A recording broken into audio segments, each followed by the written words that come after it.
अस्सलामु अलैकुम वरहमतुल्लाहि वबरकातुह। उम्मीद करता हूँ दोस्तों आप तमाम हज़रात खैरियत से होंगे। अल्लाह से दुआ है जहाँ भी आप हैं अल्लाह आपको खुशी और सलामती के साथ महफूज रखे।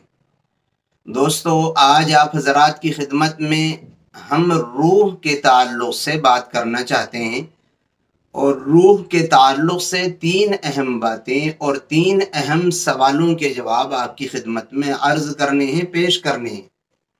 और ये तीनों सवाल ऐसे हैं जिनके बारे में लोग जानना चाहते हैं, जिनके बारे में लोग मालूम करते हैं। इंशाअल्लाह आज आपके इस ताल्लुक़ से सारे डाउट क्लियर हो जाएंगे। पहले मैं आपको सवाल समझाता हूँ और सवाल के बाद फिर उनके जवाब क्लियर करता हूँ ताकि आपके लिए समझना आसान हो जाए। आप पहले ये बात समझ लीजिए कि इंसानी ज़िंदगी या किसी की भी ज़िंदगी दो चीज़ों के साथ जुड़ी हुई है, जिस्म और रूह। रूह और जिस्म का जब ताल्लुक़ कायम रहता है, ठीक रहता है, तो फिर आदमी ज़िंदा है। और जब वो रूह और जिस्म का कांटेक्ट और ताल्लुक़ ख़त्म हो जाता है तो फिर ज़िंदगी भी ख़त्म हो जाती है। जिस्म का तो हमें समझ में आता है कि डेड बॉडी को जब इंतकाल हो जाता है, मरने के बाद कब्र में उतार देते हैं, रख देते हैं। लेकिन रूह कहाँ जाती है? तो पहले रूह के बारे में बात करेंगे। पहला सवाल है रूह कहाँ रहती है इंतकाल के बाद, और दूसरा रूह दोबारा जिस्म में लौटती है या नहीं, और तीसरा सवाल है इल्लीजीन और सिज्जीन कहाँ है।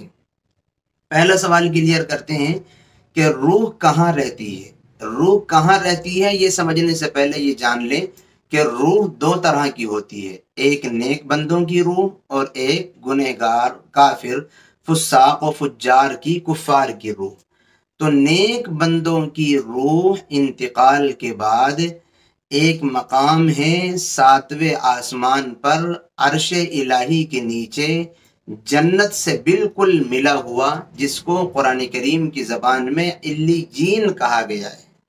नेक बंदे, नेक बंदियों की रूह मकाम इल्लीजीन में रहती है, जो जन्नत से मिली हुई जगह है और अर्श रहमान के नीचे है, और इतनी करीब ये जन्नत की रहती हैं तो फिर इन वो जन्नत में सैर भी करती हैं, जन्नत की नेमतों से मुस्तफ़ीद भी होती हैं, फ़ायदा भी उठाती हैं।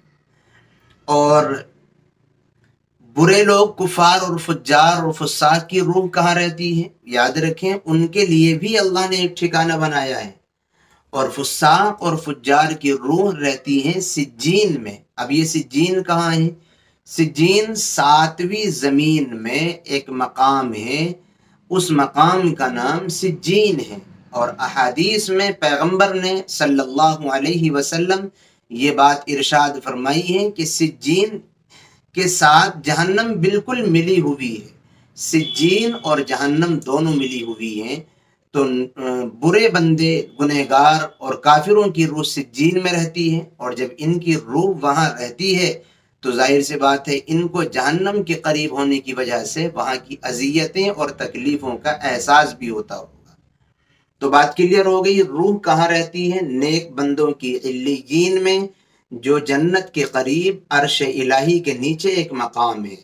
और बुरे बंदों की रूह रहती है सिज्जीन में, जो सातवीं ज़मीन पर जहन्नम से मिली हुई एक जगह है। तो रूह यहाँ रहती है। अब दूसरा सवाल, दोबारा जिस्म में रूह लौटाई जाती है या नहीं? याद रखें चाहे नेक बंदे की रूह हो, चाहे नाफरमान बंदे की रूह हो, इंतकाल के बाद किसी की रूह उसके जिस्म में नहीं लौटाई जाती। जब बादल मौत होगा, अल्लाह क़यामत ले आएंगे, क़यामत आ जाएगी, और उसके बाद अल्लाह दोबारा सबको जिंदा करेंगे। जब रूह आएगी बॉडी और जिस्म में वापसी, उससे पहले नहीं।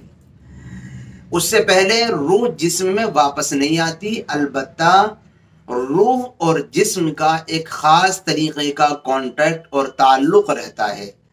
इसी वजह से, उसी ताल्लुक़ की वजह से नाफरमान बंदों की रूहों को जहन्नम के अजाब का एहसास कब्र में शुरू हो जाता है, और फर्माबरदारों की रूहों, फर्माबरदार बंदों को जन्नत की नेमतों का एहसास कब्र में शुरू हो जाता है। लेकिन वो रूह नहीं लौट करके आती है, बल्कि ख़ास तरीक़े का दोनों के दरमियान कॉन्टैक्ट और ताल्लुक़ रहता है, جو اس دنیا کے جیسا نہیں رہتا، اس دنیا کی جیسی وہ زندگی نہیں رہتی، وہ الگ رہتی ہے، الگ ہوتی ہے۔ دوسرا سوال بھی کلیئر ہو گیا۔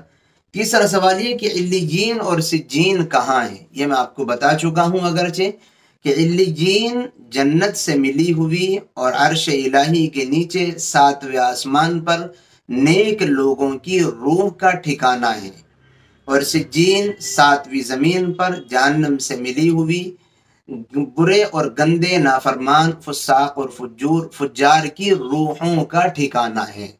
دوستوں، یہ میں نے ایسی معلومات آپ کی خدمت میں پیش کی ہے جس تعلق سے آپ شاید جاننا چاہتے ہیں، اور بہت سارے لوگ اس تعلق سے شک اور شبہ کا شکار رہتے ہیں۔